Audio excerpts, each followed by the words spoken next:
میرے انتہائی محترم بزرگ ہو، ساری نیکیوں کی قبولیت کا مدار تقوی پر ہے۔ جو لوگ نیک اعمال کرنے میں اللہ سے ڈرتے نہیں، جو لوگ نیک اعمال کرنے میں اللہ سے نہیں ڈرتے، اللہ اکبر، ایسے لوگوں کے نیک اعمال کی توفیق کم ہوتی رہتی ہے۔ جو لوگ نیک اعمال کریں، گناہ کرنے میں نہیں کہہ رہا ہوں، جو لوگ نیک اعمال کرنے میں اللہ سے نہیں ڈرتے، ان کے عمل کی توفیق کم ہوتی رہتی ہے۔ یہ کہ عمل کی توفیق کا بڑھنا یہ ہے کہ نیک اعمال کرنے والے اپنے آپ کو اللہ کی عبادت میں اور اس کی اطاعت میں، اپنے آپ کو نیک اعمال کرنے والے اپنے آپ کو قصوروار یقین کرتے رہے۔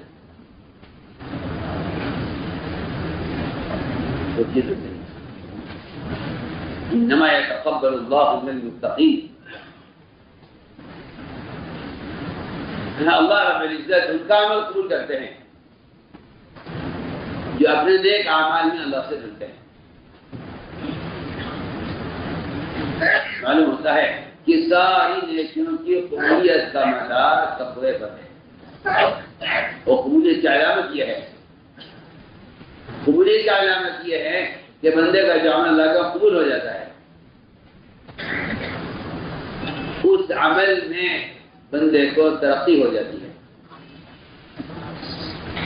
اور اللہ معاف فرمائے جو عمل اللہ کے ہاتھ سے مردود ہو جاتا ہے، ایسا عمل کرنے والا پر بھاری پڑ جاتا ہے۔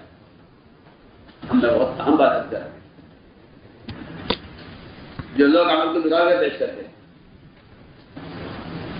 جو لوگ عمل کو بگاڑ کر پیش کرتے ہیں، ایسے لوگوں پر اعمال بھاری ہو جاتے ہیں۔ انها لکبیرۃ الا علی الخاشعین، جن کے دلوں میں تقوی اور خشوع ہے ان کے لیے اعمال آسان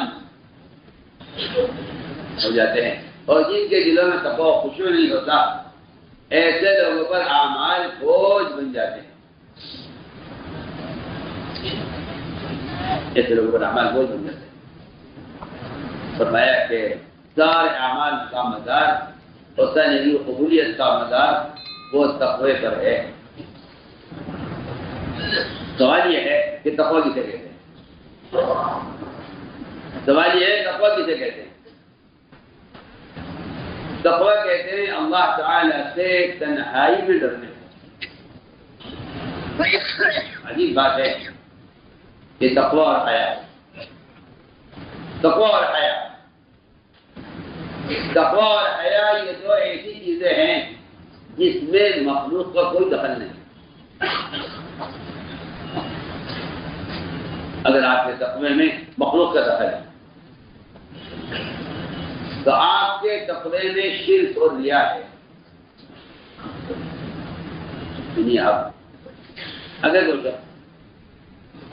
اگر کوئی شخص نماز پڑھ رہا ہو،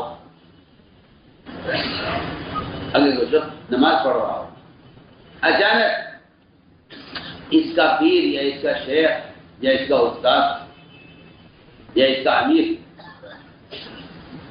اچانک آ جائے اور اس کی آمد سے اس کی نماز میں کچھ بہتری ہو جائے، میں بہت ضرور بات کر رہا ہوں، اس کے آنے سے اس کی نماز میں کچھ بہتری ہو جائے، قومے میں، جلسے میں، رکوع میں، سجدے میں، قیام میں،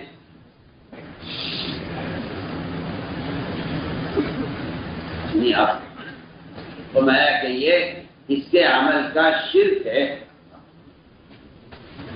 کہ اس نے کسی اپنے پیر، اپنے شیخ، اپنے مربی، اپنے استاد یا باپ کے آنے پر اگر اس نے اپنے عمل کو کچھ بہتر کر لیا ہے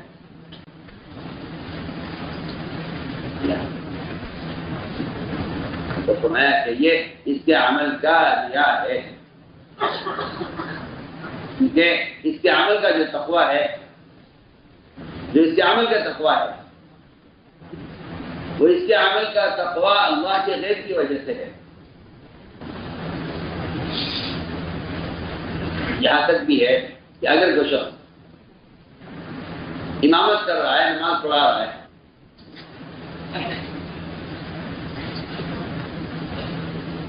اور اس نے سامنے سے دیکھا کہ فلاں صاحب آ رہے ہیں جو میری نماز میں شریک ہوں گے، اس نے اگر ان کے لیے رکوع کو لمبا کر دیا یا قیام لمبا کر دیا اس خیال سے کہ یہ رکوع میں شریک ہو جائے یا یہ نماز کے قیام میں شریک ہو جائیں، بعض علماء کا مذہب یہ ہے اس کی نماز فاسد ہوگی۔ آپ میری بات پر بہت توجہ دیں، میں بہت بنیادی باتیں آپ کر رہا ہوں۔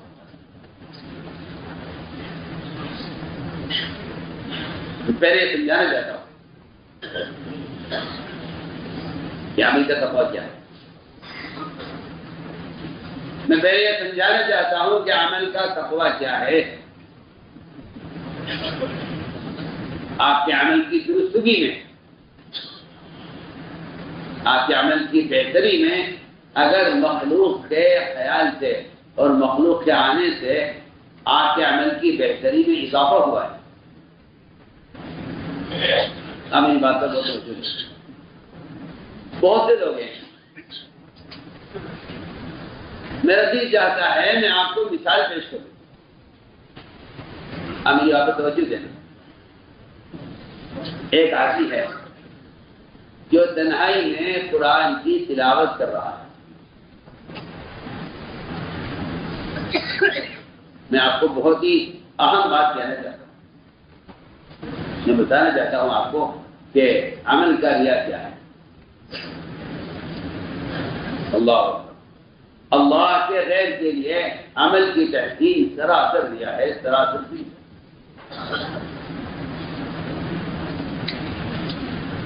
اللہ کی غیر کے لیے عمل کی تحسین سراسر شرک اور ریا ہے۔ میں اس کی مثال دینا چاہتا تھا، آپ میری بات کو دھیان سے سننا، میں بہت اہم مثال دینا چاہتا ہوں۔ ایک شخص ہے جو تنہائی میں بیٹھا قرآن پڑھ رہا ہے، آپ اس کی قرات سنیں، اور یہ شخص اگر کسی جلسہ قرات میں جہاں قرآن کی قرات کا مقابلہ ہو رہا ہو وہاں اس کی قرات میں بہت اہم بنیادی مثال آپ کو پیش کر رہا ہوں، اس طرف بالکل کوئی کسی کی توجہ نہیں۔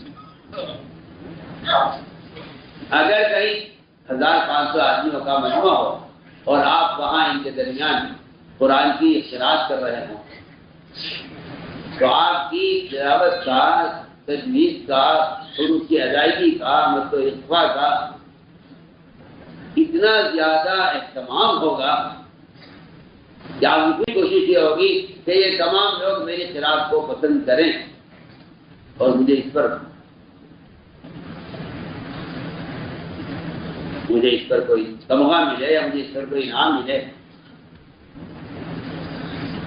میری بات کو دھیان میں، یہی شخص اگر تنہائی میں تلاوت کر رہا ہو تو آپ مجھے بتائیے اس کی قرات کی تحسین، اس کے پڑھنے کا انداز، اس کے حروف کی ادائیگی کی کوشش کیا وہ ہوگی؟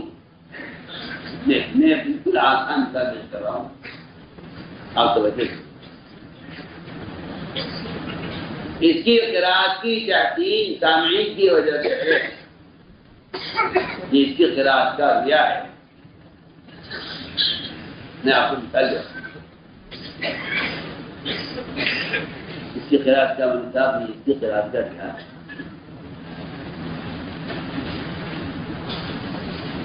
آپ توجہ دیں کیا کہتے ہیں، یہ اس کی قرات کا ریا ہے کہ اگر یہ کسی جلسے میں قرات کر رہا ہو تو پھر آپ اس کی قرات کا انداز دیکھیے، اور اگر یہ تنہا قرآن اللہ کو سنا رہا ہوں پھر آپ اس کی قرات کرنا رہا نہیں دکھا دیں۔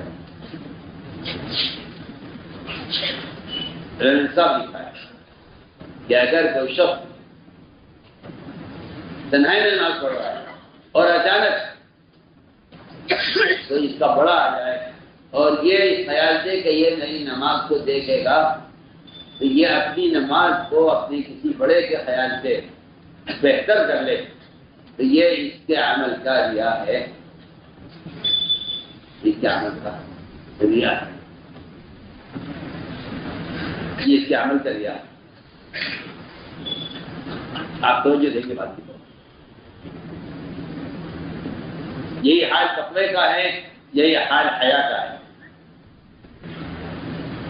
اس لیے کہ دونوں کا تعلق، حیا اور تقوی کا تعلق محض اللہ کی ذات سے ہے، مخلوق سے حیا اور تقوی کا کوئی تعلق نہیں ہے، مخلوق سے حیا اور تقوی کا کوئی تعلق نہیں، مخلوق سے حیا اور تقوی کا قتل کوئی تعلق نہیں ہے۔ حیا اور تقوی یہ دو ایسی صفتیں ہیں جن کا تعلق سوائے اللہ کے ساتھ کسی سے نہیں۔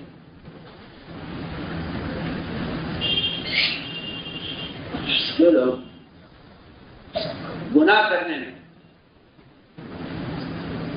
مخلوق سے شرماتے ہیں، ان کی حیا میں کوئی اخلاص نہیں،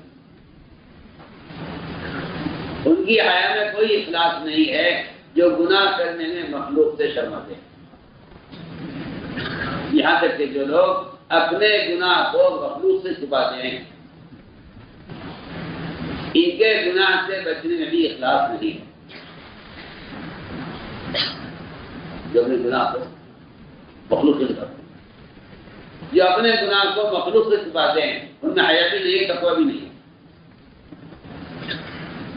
حیا بھی نہیں ہے اور تقویٰ بھی نہیں ہے۔ آپ غور کیجئے ابن عباس رضی اللہ تعالیٰ عنہ کیا فرماتے ہیں، فرماتے ہیں جو شخص کہیں چھپ کر گناہ کر رہا ہو، جو شخص کہیں چھپ کر گناہ کر رہا ہو، اچانک دروازہ کھل جائے یا ہوا سے پردہ ہل جائے، یا مزید عرض کرتا ہوں کہ اندر کسی جانور یا کسی چوہے کی وجہ سے کوئی برتن ہل جائے اور اس کو اس آہٹ اور آواز پر یہ خیال آ جائے کہ مجھے کسی نے گناہ کرتے ہوئے دیکھا تو نہیں ہے، ابن عباس فرماتے رضی اللہ تعالیٰ عنہ، یہ خیال اس گناہ سے بڑا گناہ ہے جس کو وہ کروا رہا ہے۔ یہ خیال ہے نا، اللہ،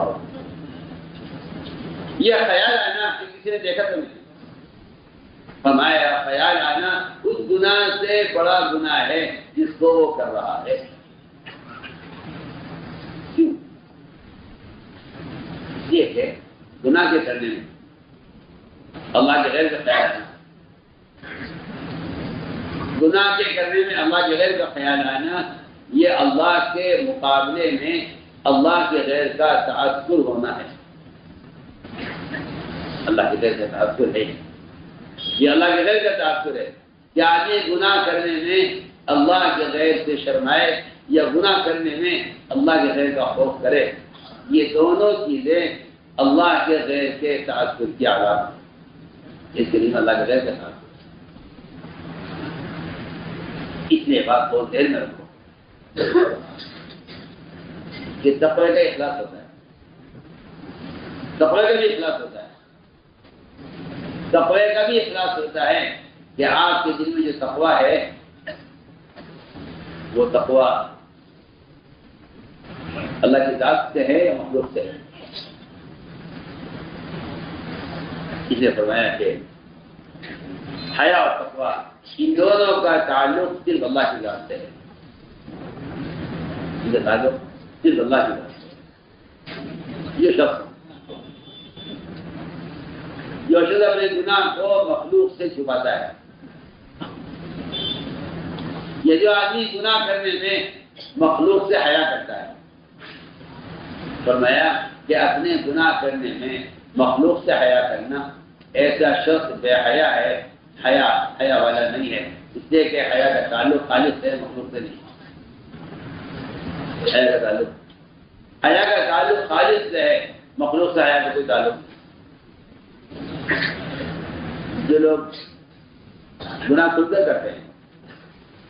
جو لوگ گناہ کھل کر کرتے ہیں لوگ ان سے کہتے ہیں کہ بھائی ذرا لوگوں کی حیا کرو، مخلوق سے شرم کرو.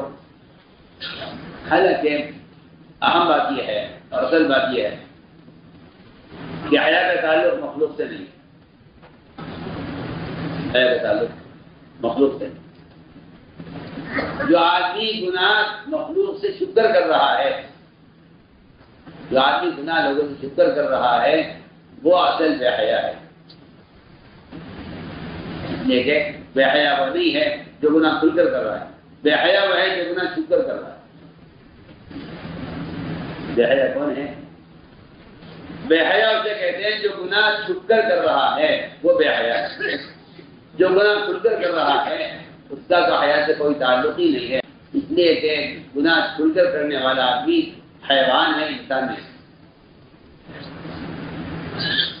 حیوان ہے، انسان نہیں ہے. آپ غور کیجئے، بعض جانور ایسے ہیں،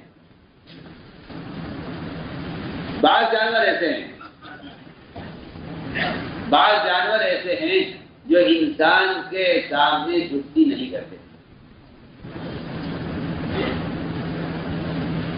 جی ہاں، میں بہت اہم بات کرتا ہوں.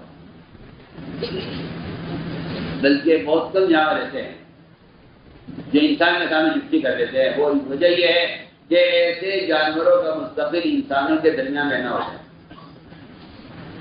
ورنہ میں آپ کو بہت اہم بات کر رہا ہوں، جنگل کے جانور جو وحشی ہوتے ہیں وہ انسانوں کے سامنے جھکتی کرنے سے شرماتے ہیں. ہم آپ کو بہت بنیادی بات کرتے ہیں. بعض حیوانات ایسے ہیں جو انسانوں کے درمیان میں رہتے ہیں. لیکن میں آپ کو بہت تجربے کی بات کہہ رہا ہوں کہ وہ انسانوں کے سامنے قضائے حاجت سے بھی شرماتے. حیا میں بہت کام کی بات کر رہا ہوں. بلی کا مزاج ہے، میں آپ سے بہت بنیادی بات کر رہا ہوں. بلی کا مزاج ہے، آپ توجہ دیں گے میری بات کی طرف. بلی کا مزاج ہے کہ اگر اس کو کہیں چھپ کر قضائے حاجت کی جگہ نہ ملے تو مجبور ہو کر وہ اپنی آنکھوں کو بند کر لیتی ہے اس خیال سے کہ مجھے کوئی دیکھ نہیں رہا. آپ دیکھیں گے، آپ اس کا تجربہ کریں گے کہ آپ کے گھر میں بلی ہمیشہ ایسی جگہ چھپ کر قضائے حاجت کرے گی جہاں آپ کا خیال بھی نہیں جائے گا. جی ہاں، اس کو حیا شرم آتی ہے انسانوں کے سامنے قضائے حاجت. ہم آپ سے بہت بنیادی بات کر رہے ہیں. فرمایا کہ جو آدمی گناہ کرنے میں مخلوق سے شرما رہا ہے، فرمایا کہ یہ آدمی اس کا انسانوں میں شماری نہیں، اس کا انسانوں میں شمار نہیں ہے جو اپنے گناہ کرنے میں مخلوق کے سامنے کوئی گناہ کر رہا ہے. فرمایا کہ اس کے انسانوں میں شمار نہیں. حیا کسے کہتے ہیں؟ حیا کہتے ہیں اللہ سے تنہائی میں شرمانے. حیا کہتے ہیں اللہ سے تنہائی میں شرمانے کو. جو آدمی مخلوق کے سامنے گناہ کر رہا ہے، فرمایا کہ اس کا تو انسانوں میں شمار ہی نہیں ہے، اس کا تو جانوروں میں شمار ہے. آپ جب سلمان فارسی کی شادی ہوئی، مجھے حیا اور تقویٰ یہ مجھے سمجھانا ہے. پہلے اس پر کیا وعدے ہیں بات کروں گا بعد میں. پہلے حیا اور تقویٰ کو سمجھنا چاہیے. حیا اور تقویٰ کیا ہے؟ سلمان فارسی کی شادی ہوئی. اگلے دن لوگوں نے کہا سلمان ہم نے رات کیسے گزاری؟ سلمان فارسی رضی اللہ تعالیٰ نے ان کے سوال شروع پھیر لیا اور دوبارہ کہا کہ سلمان بتاؤ نا رات کیسے گزاری، انہوں نے پھر اعلان کیا، اس لیے کہ یہ لوگوں کی عادت ہوتی ہے اور دوستوں سے اپنی سہیلیوں سے عورتیں پوچھتی ہیں کہ رات کیسے گزری۔ سلمان فارسی نے 3 مرتبہ ان سے پہلا جانے اصرار کیا تو سلمان فارسی رضی اللہ عنہ میں تمہیں ایک حدیث سناتا ہوں، میں تم کو ایک حدیث سناتا ہوں، تم کے سوال کے جواب میں حدیث سنائیں۔ میں تم سے کوئی آدمی لایا نہیں بات کرے یا تم سے کوئی شخص محمد سوال کرے تو تمہیں چاہیے کہ اس کو ذکر میں مشغول کر دو، یا خیر کام کو کرنے میں یا خیر کی بات کو سننے میں، اصولی بات ہے۔ سلمان فارسی کے سوال پر جواب یہ دیا کہ میں تمہیں حدیث سناتا ہوں، فرمایا کہ حضور اکرم صلی اللہ علیہ وسلم نے کہ جو شخص اپنی بیوی کے ساتھ رات گزارے سنت کے مطابق حلال طریقے سے اور صبح وہ لوگوں کو اپنی رات کی کارگزاری سنائے، فرمایا کہ وہ اس جانور اور گدھے کی طرح ہے جو لوگوں کے سامنے سستی کرے۔ میں اس روایت سے بڑھ کے حیران ہو گیا، میں نے کہا صرف حلال طریقے سے رات گزارنے والا اگر دوستوں میں اپنی رات کے عمل کا صرف تذکرہ کر دے تو اس کو حدیث میں گدھا کہا گیا ہے، اس کو حدیث میں گدھا کہا گیا ہے، جو صرف تذکرہ کر رہا ہے حلال طریقے سے رات گزار کر صرف اپنے عمل کا تذکرہ کر رہا ہے، اس کو گدھا کہا گیا ہے حدیث میں۔ تو جو آدمی گناہ کھل کر رہا ہو وہ کتنا بڑا گدھا ہوگا، کتنا بڑا جانور ہوگا، آپ سے ذرا کہ حیا کا تعلق تو تنہائی سے ہے۔ جو آدمی گناہ چھپ کر رہا ہے وہ بے حیا ہے، جو گناہ چھپ کر رہا ہے وہ جو آدمی گناہ چھپ کر رہا ہے وہ بے حیا ہے۔ میں عثمان رضی اللہ تعالی عنہ وہ غسل خانے میں اندھیرے میں جہاں کوئی دیکھنے والا نہ ہو وہاں وہ بدن کے کپڑے غسل میں اتارتے نہیں، کپڑوں کے ساتھ غسل کرتے، کپڑوں کے ساتھ غسل کرتے تھے۔ غسل کر کے نکلے، کسی نے دیکھا کہا کہ آپ تو نہا کے آ رہے ہیں کہ آج سے کپڑے کی گیلے ہو گئے، فرمایا کہ ہم غسل خانے میں کپڑے نہیں اتارتے، کہ انہوں نے کہا جب کوئی دیکھنے والا نہیں ہے تو پھر آپ کے کپڑے اتارنے میں کیا حرج ہے؟ کہنے لگے کہ اللہ ہر جگہ دیکھتے ہیں، ہمیں اللہ سے شرم آتی ہے، ہمیں اللہ سے شرم آتی ہے۔ عجیب بات ہے، یہ واقعہ عثمان کے بارے میں ہے، لیکن خدا کی آیت کہتی ہے کہ سارے صحابہ ایسے ہی ہیں۔ قرآن کیا ہے؟ قرآن نے صحابہ کی حیا کو ایسا بیان کیا ہے، قرآن نے صحابہ کی حیا کو بیان کیا ہے۔ عجیب قرآن کی آیت ہے، اس سے معلوم ہوتا ہے کہ صحابہ کرام تنہائی میں اپنی سطر کو اللہ سے چھپانے کے لیے دوہرے ہو جاتے تھے، تنہائی میں رہنا سیدھا کرنی ہوتے تھے اللہ سے اپنی شرمگاہ کو چھپانے کے لیے۔ تو قرآن نے ان کی صورت بیان کی ہے، الا انہم یسرون صدورہم یستخفون منہ الا حین یستغشون ثیابہم۔ یہ صحابہ کی صورت بیان کی گئی ہے کہ صحابہ ایسے ہیں کہ وہ دوہرے ہو جاتے ہیں حیا کی وجہ سے۔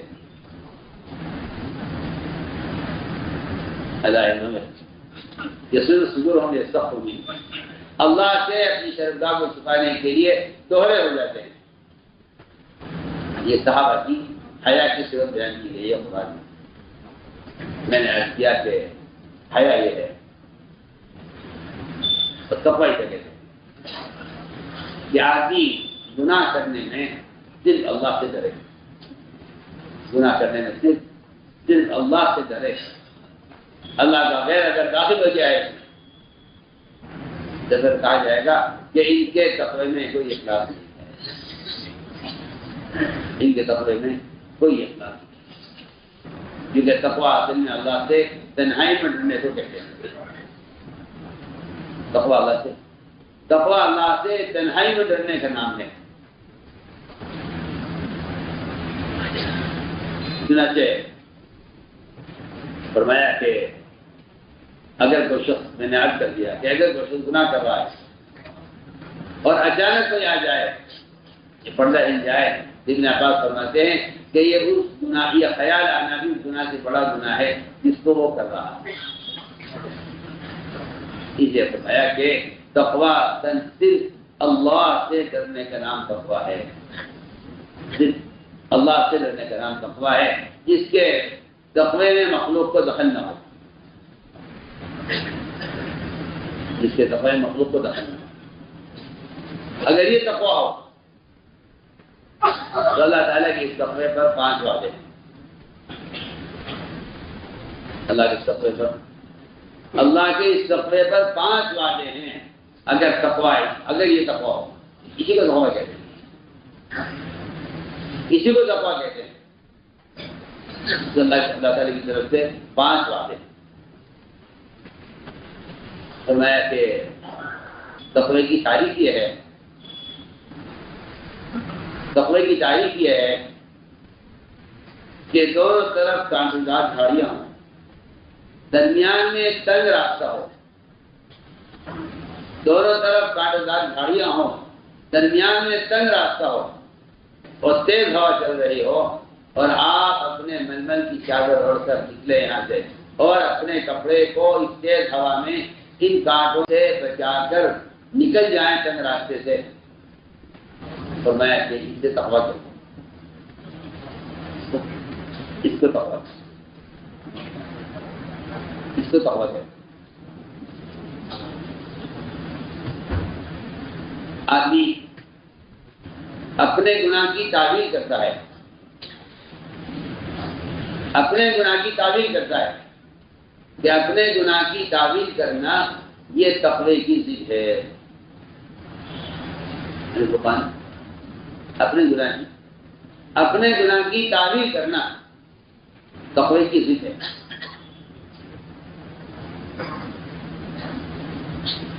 اپنے گناہ کی تعویل کرنا تقوی کی ضد ہے۔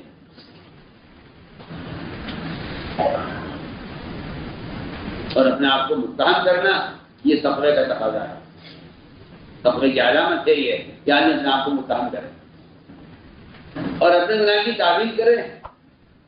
جس آدمی کے دل میں تقوی نہیں ہوتا وہ اپنے گناہ کی تعویل کرتا ہے۔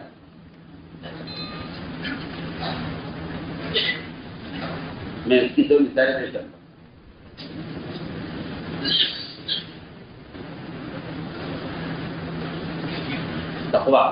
تقویٰ کہتے ہیں کمال احتیاط سے، جیسے میں نے عرض کیا نا کہ دونوں طرف کانٹےدار جھاڑیاں ہوں، تیز ہوا ہو، اس میں سے آپ اپنے کپڑے بچا کر نکل جائیں۔ میں اس کی مثال کروں، تقوی کی مثال۔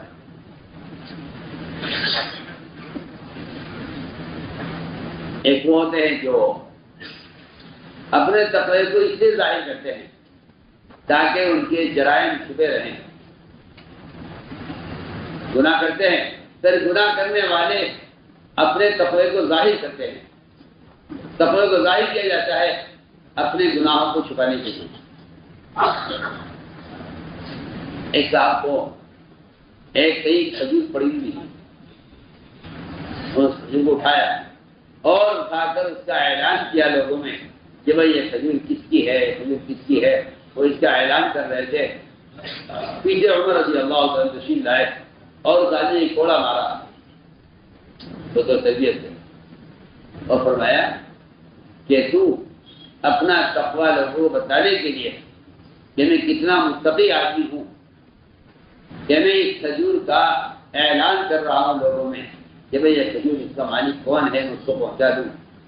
فرمانے لگے کہ یہ کوئی تقوی نہیں ہے، یہ تو اپنے تقوی کو ظاہر کرنا چاہتا ہے، لوگوں کو بتانے کے لیے کہ یہ آدمی کتنا متقی ہوگا کہ یہ ایک کھجور کا بھی لوگوں میں اعلان کر رہا ہے، میں تو کھا لے اور اپنے تقوی کا اظہار نہ کر، اپنے تقوی کا اظہار نہ کر، لوگوں میں نہ بتلا کہ متقی آدمی، تو میں کھا لے، اس لیے کہ کتنی چیز کا کے بارے میں اعلان کرنا، یہ آدمی کا اپنے تقوی کو ظاہر کرنا ہے۔ ایسے کچھ واقعہ پیش آیا، کچھ لوگوں نے حج کیا، حج کے بعد آ کر عبداللہ بن عمر سے مسئلہ معلوم کیا کہ جی ہم چاہتے ہیں ہمارا حج اللہ کا قبول ہو جائے، بڑا دکھ قصہ ہے، ہم چاہتے ہیں ہمارا حج اللہ کا قبول ہو جائے، ہمیں اپنے حج کی قبولیت کا فکر ہے۔ ایک نے آ کر مسئلہ معلوم کیا کہ میں نے حج میں احرام کی حالت میں ایک مچھر مار دیا ہے۔ لوگ سننے والے کہیں گے کہ اسے اپنے حج کا کتنا فکر ہے کہ کیونکہ حاجی کے لیے جو ہے شکار جانور کو مارنے کی ممانعت ہے، اور مجھ سے احرام کی حالت میں مچھر مر گیا ہے، تو اس نے آگے سے سوال کیا کہ میرے حج کا کیا ہوگا اور میرے ذمے اس کا کیا جرمانہ ہوگا۔ یہ سوال کیا، عراق سے آیا تھا، نے فرمایا، اللہ نے فرمایا کہ تم ایک مچھر کے بارے میں تو سوال کر رہے ہو، نہیں آپ ایک مچھر کے بارے میں تو سوال کر رہے ہو کہ میرے حج کا کیا ہوگا، میرے احرام کا کیا ہوگا، اور اللہ کے نبی کے نواسے کو تم نے قتل کر دیا، اس پر تمہیں خیال نہیں آیا کہ تمہاری آخرت کا کیا ہوگا۔ اور میں کہ یہ جو تقویٰ تمہارا ہے، یہ تمہارا تقویٰ یہ جرائم کو چھپانے کا تقویٰ ہے، ایسے بھی تقویٰ ہوتے ہیں اور ایسے بھی تقویٰ ہوتے ہیں کہ جو اپنے آپ کو گناہ سے متہم کرتے ہیں، اپنے گناہ کی تعویل نہیں کرتے، اپنے گناہ کی تعویل نہیں کرتے، اپنے گناہ سے اپنے آپ کو متہم کرتے ہیں۔ یہ واقعہ تو پیش آیا ایک مچھر کے مرنے کا، ایک مچھر کے مارنے کا عراق کے حاجیوں کے ساتھ۔ دوسرا واقعہ پیش آیا عمر کے ساتھ۔ اس لیے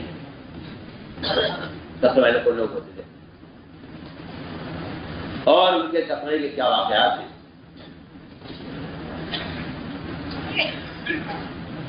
عمر رضی اللہ تعالیٰ نے احرام باندھا، لبیک پڑی اور احرام باندھ کر آنے لگے حرم کی طرف، تو وضو کا تقاضا ہوا، وضو کے لیے احرام اتارا اور احرام اتار کر انہوں نے ایک کھوٹی پر لٹکایا، اس کھوٹی پر کبوتر بیٹھا ہوا تھا۔ انہیں خیال یہ ہوا کہ یہ احرام پر بیت نہ کر دے، احرام کو خراب نہ کرے، انہوں نے اس کھوٹی پر جب احرام لٹکانے لگے تو وہ کبوتر کھوٹی سے اڑا اور دوسری دیوار پر کھوٹی لگی ہوئی تھی اس سے جا کر اس کھوٹی پر پہلے سے سانپ بیٹھا ہوا تھا، اس سانپ نے کبوتر کو ڈس دیا، یہ کبوتر مر گیا۔ عمر رضی اللہ تعالیٰ نے فقہا کو جمع کیا، علماء کو جمع کیا اور فرمایا کہ بتلاؤ میرے عمرے میرے احرام کا کیا ہوگا، میں ذریعہ بنا ہوں ایک کبوتر کے مرنے کا، میں نے اس کو یہاں سے اڑایا ہے، اگر میں احرام نہ لٹکاتا تو یہاں سے نہ اڑتا اور جا کے خودی مرنا بیٹھتا جس سے پہلے سے سانپ بیٹھا ہوا تھا۔ حالانکہ تو نہیں معلوم تھا کہ یہاں سانپ ادھر بیٹھا ہوا ہے، یہ بھی معلوم نہیں تھا کہ وہاں جا کر بیٹھے گا۔ حضرت نے فرمایا کہ مجھے مسئلہ بتاؤ کہ میرے حرام سے کیا ہو۔ لوگوں نے کہا عمر آپ پر کچھ نہیں ہے۔ حضرت علی خاموش تھے، فرمایا علی آپ کو خاموشیاں بتائیے کہ ہاں عمر ہمارا خیال تو یہی ہے کہ تم ذریعہ بنے ہو اس کبوتر کی ہلاکت کا احرام کی حالت میں، لہٰذا سنت جنایت ہے۔ میں تو آپ کو بتانا چاہتا ہوں کہ لوگ اپنے گناہ کی تعویل نہیں کرتے تھے، اپنے گناہ کی تحقیق کرتے تھے، اپنے گناہ کو ثابت کرتے تھے، اپنے گناہ کی تحقیق، اپنے گناہ کو ثابت کرتے تھے کہ مجھ سے گناہ ہوا ہے. تو مجھے عرض کرنا تھا کہ سب سے اہم بنیادی صفت تقویٰ ہے، جس پر ساری نیکیوں کا مدار ہے. التقویٰ میراث الحسنات، جتنی بھی بڑی چھوٹی نیکیاں ہیں ان سب کا مدار تقوی پر ہے. اور قرآن نے یہاں تک کہہ دیا ہے کہ ان نیکیوں کی قبولیت کا مدار بھی تقوی پر ہے. انما يتقبل الله من المتقين. تو فرمایا کہ اس کو تقویٰ کہتے ہیں، اس کو تقویٰ کہتے ہیں. تقوی پر اللہ کی طرف سے 5 وعدے ہیں. تقوی پر 5 وعدے. پہلا وعدہ یہ ہے کہ ہم متقی کے نکلنے کا راستہ بنائیں گے، چاہے راستہ کھلنا کتنا بھی ناممکن ہو جائے. اللہ اکبر. اگر 7 آسمان زمین آپس میں ملا دیے جائیں، 7 آسمان زمین آپس میں ملا دیے جائیں اور اس درمیان میں کسی کو گناہ میں مبتلا کیا جائے اور وہ بچ کر اس گناہ سے بچنا چاہے، وہ اس گناہ سے بچنا چاہے تو اللہ کی قسم اللہ تعالیٰ 7 آسمان زمین میں سے اس کے نکلنے کے راستہ بنائے. ہم یہ بات یاد کر رہے ہیں کہ اس زمانے میں مسلمان کے پاس گناہ کرنے کے لیے، اللہ کے احکام کو توڑنے کے لیے، گناہ کرنے کے لیے اور احکام کو توڑنے کے لیے مسلمان کے پاس قانون ایک عذر مل گیا ہے. اس کو حالانکہ میں آپ سے بے تکلف کہتا ہوں کہ قانون نہ کوئی عذر ہے، نہ کوئی اصول ہے، نہ کوئی اللہ کا ضابطہ ہے. قوانین جتنے بھی ہیں اسلام کے احکام کے خلاف عالمی سطح پر جتنے قوانین ہیں، اگر کوئی میری بات پر توجہ دے لے تو حقیقت یہ ہے کہ یہ سارے قوانین مومن کے امتحان کے لیے ہیں کہ تم اس رکاوٹ میں کیا کوشش کرتے ہو. اور اس کوشش میں مسلمانوں کی اکثریت ناکام ہے، کیونکہ اکثریت میں کہتا ہوں اکثریت مجرم ہے، اس لیے کہ وہ اس کے خلاف کوشش نہیں کرتے. ورنہ یہ ناممکن بات ہے کہ اللہ تعالیٰ کوئی بندہ گناہ سے بچنا چاہے، اللہ اس کو نہ بچائے. وما ربک بظلام للعبید، کہ اللہ تعالیٰ نے بندوں پر ظلم کرنے والے نہیں ہیں کہ اس کو حرام سے بچنے کا حکم بھی دے اور حرام سے بچنے کا راستہ نہ دے. یہ کیسے ہو سکتا ہے؟ دنیا آج زمانے میں بے شمار قوانین اور بے شمار احکام ایسے ہیں جنہیں مسلمان قانون کی وجہ سے چھوڑ رہا ہے، یہ کہہ کر کہ اس میں قانون کی خلاف ورزی ہو رہی ہے. اور مجھے لوگوں کو تعجب ہوتا ہے جو مخلوق کے بنائے ہوئے غلط قوانین کو تو اللہ کے سامنے پیش کرتے ہیں، اللہ کے بنائے ہوئے قانون کو کافر پر پیش نہیں کرتے. حالانکہ حقیقت یہ کہ اللہ کے قانون کافر پیش کرتے کہ میرا کوئی قانون. تو میں نے عرض کیا کہ رکاوٹیں پیش آتی، آدمی کو گناہ کرنے کے لیے مواقع دیے جاتے ہیں. اللہ تعالیٰ بندے کو گناہ کا موقع دے کر دے کر اللہ تعالیٰ اس کی تقوی کو جانچنا چاہتے ہیں. پکی بات انسان کے اندر اللہ تعالیٰ نے وہ تقاضے رکھے ہیں، جو تقاضے احکام سے ٹکراتے ہیں. شہوت کا تقاضا ہے زنا حرام ہے.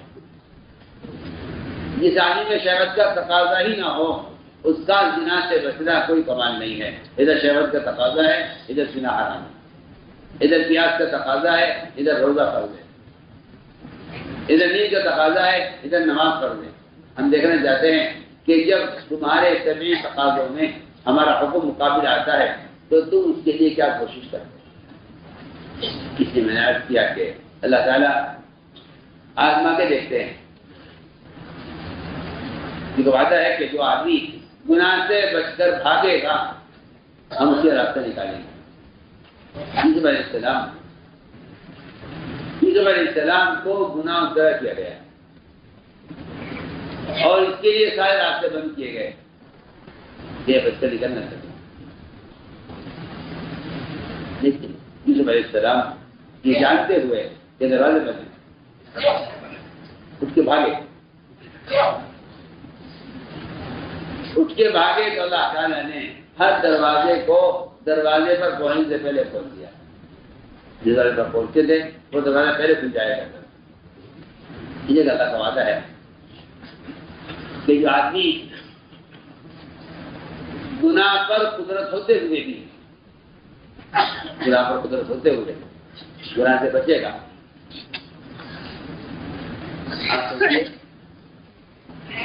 اللہ تعالیٰ نے 3 آدمیوں کا امتحان لیا. یعنی اللہ دیکھنا چاہتے ہیں کہ اگر میں ان پر کوئی مصیبت کوئی رکاوٹ لے آؤں تو یہ اس سے نکلنے کے لیے کیا راستے اختیار کرتے ہیں. اللہ تعالیٰ نے 3 آدمی نکلے تھے راستے میں. بارش ہوئی غار میں داخل ہوئے. اوپر سے چٹان سرکی اور چٹان نے غار کا راستہ ایسا بند کر دیا کہ یہاں سوائے موت کی کچھ نظر نہیں آتی. اللہ تعالیٰ نے آزمایا کہ دیکھیں یہ نکلنے کی کیا کوشش کرتے ہیں, یہ کیا پیش کرتے ہیں. اس نے میں کہنا چاہتا تھا کہ اس میں ایک نوجوان کا حصہ ہے. اس نوجوان کو اپنے چچا کی لڑکی سے محبت کی اور ایسی محبت کی کو کہتا ہے کہ دنیا میں ایسی محبت کی کوئی مثال پیش نہیں کر سکتا جیسی محبت مجھے اس سے کی. ایسا ہے کہ ایک وقت ایسا آیا اس لڑکی پر کہ وہ قحط سیالی میں اور فقر میں اور سخت پریشانی میں آ گئی اور وہ محتاج ہو کر میرے پاس آئی مجھ سے مال کا سوال کرنے کے لیے. میں نے کہا کہ میری شرط پوری کر دو میں تمہاری مدد کروں گا. میری شرط پوری کرو میں تمہاری مدد کروں گا. شرط یہ ہے کہ اپنے بدن کو میرے حوالے کرو. یہ میری شرط. میں بتانا چاہتا ہوں کہ تقوی پر راستے کیسے کھلتے ہیں. لڑکے نے کہا اپنے بدن کو میرے حوالے کر دو. اس شرط پر ہماری مدد کرو. ایک بات ہماری ہمیشہ یاد رکھنا, سب سے بڑا کمینہ اور سب سے بڑا ذلیل اور اللہ کی نظر میں سب سے زیادہ مجرم وہ شخص ہے جو کسی کی مجبوری سے ناجائز فائدہ اٹھائے. کریم اسے کہتے ہیں جو کسی کو بلا معاوضہ نفع پہنچانے والا ہو وہ کریم ہوتا ہے. جو بلا معاوضہ کسی کو فائدہ پہنچائے وہ کریم ہوتا ہے. اور جو آدمی کسی کی مجبوری سے فائدہ اٹھائے وہ لئیم ہوتا ہے, کریم نہیں ہوتا. لئیم کہتے ہیں کمینے آدمی. میں آپ کو بہت بنیادی بات کرنا چاہتا ہوں. دنیا میں مال کمانے کے 2 راستے. ہماری بات سنیں گے آپ. دنیا میں مال کمانے کے 2 راستے ہیں. ہماری بات یاد رکھنا اور بہت ضروری والا مسئلہ ہے. دنیا میں گزارا کرنے کے لیے اور اپنی ضرورت کے لیے مال کمانے کے واسطے 2 راستے ہیں. ایک راستہ مخلوق کو نفع پہنچا کر, ایک راستہ مخلوق سے نفع اٹھانا. 2 راستے دنیا میں ہیں. مخلوق سے نفع اٹھا کر یا مخلوق کو نفع پہنچا کر. یہ 2 راستے دنیا میں کمانے کے ہیں. ان میں ایک راستہ یہ ہے ایک راستہ یہ ہے کہ آپ مخلوق سے فائدہ اٹھانے کی غرض سے، اس میں کہا کرتا ہوں کہ 3 کام، تعلیم سب سے پہلے، تعلیم دینا، تعلیم دینا۔ دوسرا کام صرف وہ ڈاکٹری، کسی بیمار کا علاج کرنا۔ اور تیسرا کام وکالت، ہماری بات بہت دھیان میں سننا۔ تیسرا کام وکالت، کسے کہتے ہیں وکالت؟ وکالت کہتے ہیں مظلوم کی لیے سفارش اور مظلوم کو اس کا حق دلوانے کی کوشش کرنا۔ مظلوم کو اس کا حق دلوانے کی کوشش کرنا، اس سے وکالت کہتے ہیں۔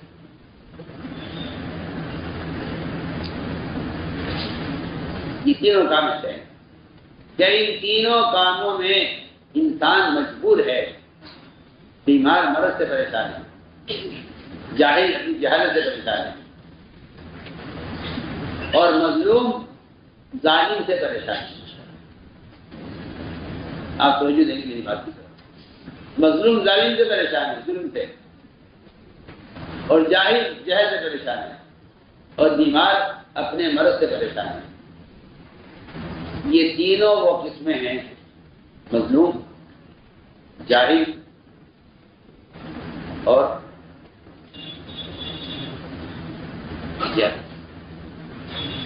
مظلوم اور جاہل اور بیمار۔ آپ میری بات پر توجہ دیں، میں کچھ کہنا چاہتا ہوں۔ یہ تینوں وہ قسمیں ہیں جن سے فائدہ اٹھانا کمینے پن کی بات ہے۔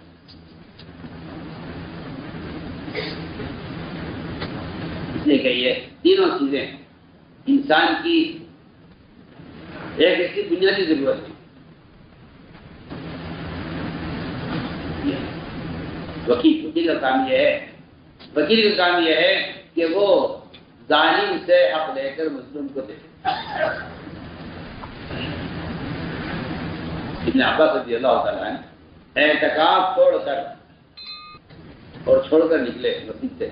لوگوں نے یاد بھی دلایا کہ آپ کا اعتکاف ہے، فرمایا مجھے بھی معلوم ہے کہ اعتکاف کسے کہتے ہیں، مجھے بھی معلوم ہے کہ اعتکاف کے لیے کیا شرائط ہیں، مجھے بھی معلوم ہے کہ اعتکاف کرنے والا اعتکاف سے باہر نہیں نکل سکتا، مجھے بھی خبر ہے۔ لیکن ایک مظلوم کو اس کا حق دلوانے کے لیے یا اس کے لیے سفارش کرنے کے لیے کوئی آدمی قدم اٹھاتا ہے اور اعتکاف چھوڑ کر بھی نکل جائے تو اس کے لیے 10 سال کے اعتکاف سے بہتر ہے 10 سال کے اعتکاف سے بہتر ہے ایک مظلوم کی حمایت، ایک مظلوم کو اس کا حق دلوانا۔ آپ غور کریں، وکیل کہتا ہے کہ میں آپ کا حق دلوا دوں گا۔ آج کل عام بیماری ہے لوگوں میں، کسی کا مکان پر، یتیموں کی زمین پر قبضہ کرنا ہو تو آسان راستہ ہے، آدمی پورے کاغذ بنوا لیتا ہے اور کسی راستے سے کوشش کر کے کسی کے مکان پر، کسی کی دکان پر قبضہ کر لیتا ہے۔ وہ وکیل سے کہتا ہے کہ جی میرا مکان ہے، اس کو کسی نے قبضہ کر لیا ہے، آپ میرا مکان اس ظالم سے اور اس ڈاکو سے، اس غاصب سے آپ میرا مکان چھوڑوا دیجیے۔ مکان کتنے کا ہے؟ 50 لاکھ کا مکان ہے، آپ کیا لیں گے؟ کہ جی میں 25 لاکھ آپ کو مکان چھوڑوانے کے لیے آپ کو۔ ان دونوں میں کیا فرق ہے؟ جو مکان کا قبضہ کر رہا ہے 50 لاکھ دبا کے بیٹھا ہے، اور جو دلوا رہا ہے 25 لاکھ لے رہا ہے، ان دونوں میں صرف 25 لاکھ کا فرق ہے۔ میں آپ کو بنیادی بات، اگر یہ 50 لاکھ لے کر اس آدمی پر ظلم کر رہا ہے تو وکیل 25 لاکھ لے کر اس مظلوم پر ظلم کر رہا ہے۔ ہم نے ایک بات کی، کسی کی مجبوری سے ناجائز فائدہ اٹھانا، ایسے ہی ناٹ کرنے جا رہا ہوں، ایسے ہی ناٹ کرنے جاتا ہوں. ایک آدمی بیمار ہے، ایک آدمی بیمار ہے اور آپ نے ڈاکٹری کو اپنی آمدنی کا ذریعہ سمجھا ہوا ہے. آپ کو تو بیچارہ ضرور سے پریشان ہے اور آپ ایک بیمار سے اپنی خواہش پوری کر رہے ہیں. کیونکہ آپ ایک بیمار آدمی سے اپنی خواہش پوری کر رہے ہیں. میں بہت اہم بات کہہ رہا ہوں، بیمار آدمی سے آپ خواہش پوری کر رہے ہیں. آپ کی خواہش ہے، آپ کی خواہش ہے کہ مجھے بیماروں سے 10 لاکھ روپے کمانے ہیں.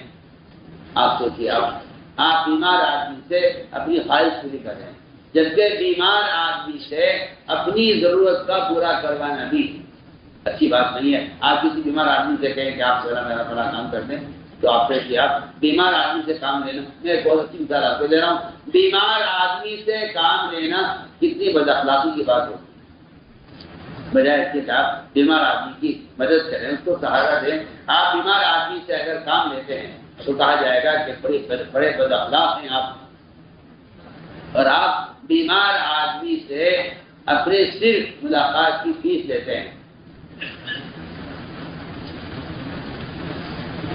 وہ کہتا ہے فیس چاہیے. آپ دیکھیں گے غریب طبقہ بہت سی بیماریوں کو اس لیے برداشت کر لیتا ہے کہ اس کے بعد اس کے علاج مل رہا ہے. اور آپ یہ کہتے ہیں کہ نہیں، میرا یہ کہنا چاہیے کہ ڈاکٹر کہتا ہے میرا معاش ہے، یہ میرا معاش ہے. حالانکہ میں عرض کر رہا ہوں کہ ڈاکٹر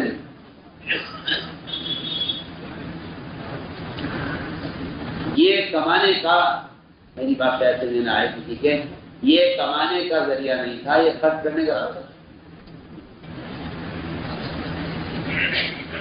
یہ خرچ کرنے کا راستہ ہے کہ میں ایک بیمار کے کام آؤں، میرے ذریعے سے ایک آدمی کو میرے ذریعے سے صحت ہو جائے. یہ کہتا ہوں کہ یہ کمانے کا نہیں، یہ خرچ کرنے کا راستہ تھا.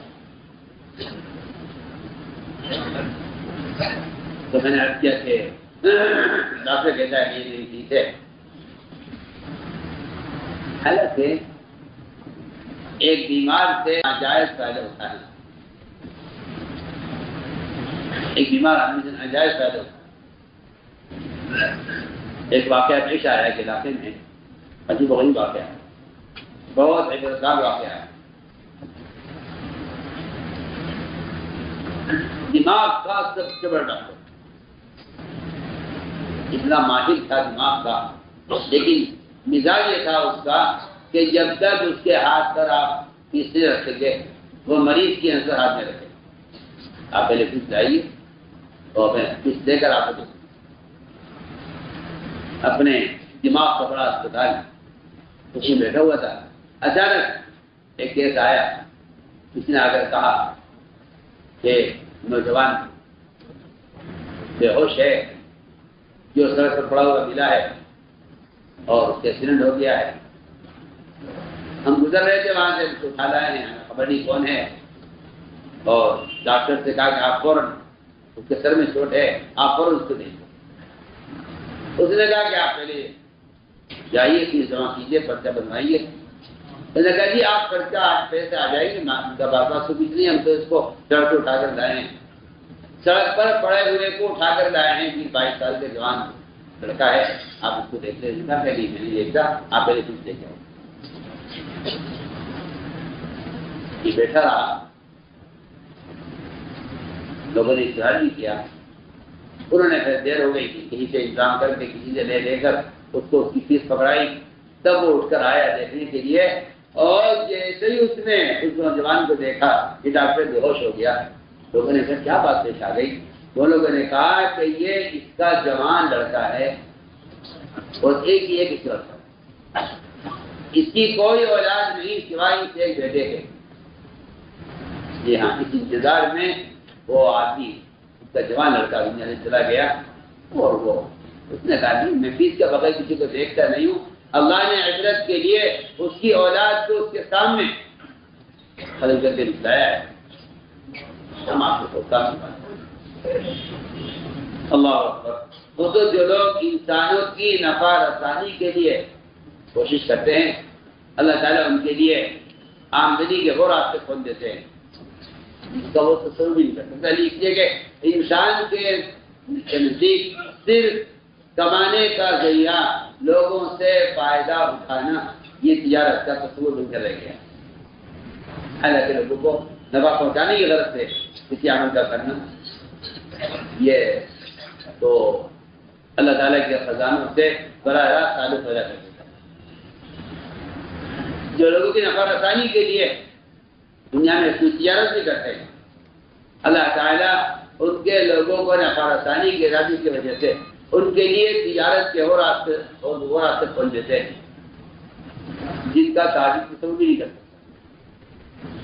میں نے آپ کو مثال دی ہے، ایک حصے کو مثالیں ملتی ہیں کہ جس میں آدمی دوسرے سے نفع اٹھانے کا ارادہ کر لیتا ہے، تو اللہ تعالیٰ کو یہ چیز پسند نہیں ہے کہ کسی مجبور آدمی کی مجبوری سے ناجائز فائدہ اٹھایا جائے۔ میں نے عرض کیا یہی بات تعلیم کے ساتھ ہے، اور یہی بات میں عرض کر چکا ہوں کہ وکالت کے لیے بھی یہ وکالت کا مطلب ہوتا ہے کسی مظلوم کی حمایت کر کے ظالم سے حق چھین کر مظلوم کو دینا، اس کو وکالت کہتے ہیں۔ ایک آدمی بیچارہ اپنا حق چھوڑ دیتا ہے اس خیال سے کہ اس حق کے حاصل کرنے میں جو اخراجات ہیں میں اس کو برداشت نہیں کر سکتا، لہذا وہ اپنا حق چھوڑ دیتا ہے اس لیے کہ اس کے پاس اپنے حق کے لینے کا انتظام نہیں ہے۔ وکیل کہتا ہے آپ کا مکان دلوا دوں گا لیکن 25 لاکھ روپے دوں گا۔ یہ ایک مجبور آدمی سے ناجائز فائدہ اٹھانا تیری کہنے کی جگہ ہے۔ میں نے آپ کو مثال پیش کی تو میں عرض کر رہا تھا کہ اس لڑکی نے اپنے آپ کو لڑکے کے حوالے کر دیا۔ اللہ اکبر، یہ جوان کہتا ہے میں اپنی چچا کی لڑکی کی ٹانگوں کے درمیان بیٹھ گیا اور مجھے کوئی روکنے والا نہیں تھا، نہ مجھے کوئی دیکھنے والا تھا، مگر میں نے صرف اے اللہ تیرے خوف سے یہ کام نہیں کیا۔ یہاں کوئی مجھے دیکھنے والا، روکنے والا، ٹوکنے والا کوئی نہیں تھا، میں نے صرف تیرے خوف سے یہ کام نہیں کیا۔ اے اللہ میں اس گناہ سے صرف تیری وجہ سے بچاؤں۔ اور میں نے مزید یہ کیا کہ میں نے وہ مال اس لڑکی کو دے دیا۔ اس نے کہا بھی مجھ سے کہ تیری تو جو ہے شرط پوری نہیں ہوئی تو یہ مجھے کیوں دے رہا ہے؟ کہا کہ میں یہ کام نہیں کروں گا، یہ مال کیوں لے جائے؟ اے اللہ میں نے اس پر احسان کیا ہے اور تیرے حکم کی وجہ سے اور تیرے خوف کی وجہ سے میں نے اس سے یہ گناہ نہیں کیا۔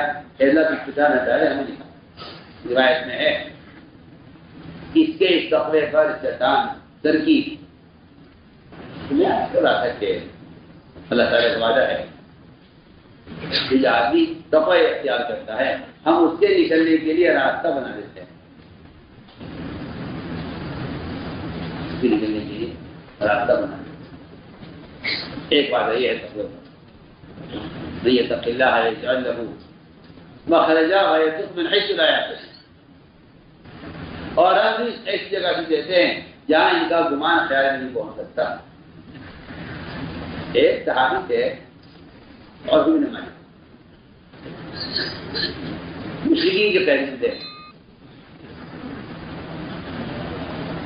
اور اتنا عرصہ وہ مشرکین کے قید میں رہے کہ ان کے والدین ان کی رہائی سے مایوس ہو گئے کہ اس کی واپسی نہیں۔